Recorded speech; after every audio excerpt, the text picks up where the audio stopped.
Pagi ini, pasangan calon presiden dan wakil presiden Anies Baswedan dan Muhaimin Iskandar alias Caimin berangkat menuju gedung KPU yang berada di kawasan Jakarta Pusat menggunakan mobil Land Rover Defender warna putih, diiringi puluhan ribu pendukung dan relawan pada Kamis 19 Oktober 2023. Rombongan berangkat dari kantor DPP Nasdem di Nasdem Tower di kawasan Gondangdia, Jakarta Pusat setelah sebelumnya mampir ke kantor DPP PKS dan DPP PKB. Mobil yang mereka tumpangi dikemudikan oleh Bendahara Umum Partai Nasdem Ahmad Sahroni.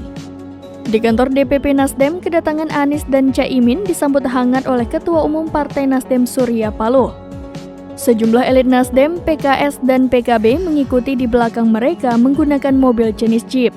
Di mobil Jeep lainnya, terlihat Ketua Umum Nasdem Surya Paloh, Presiden PKS Ahmad Syahiku, dan juga Wakil Ketua Umum PKB Jazilul Fawait, dan juga elit lainnya.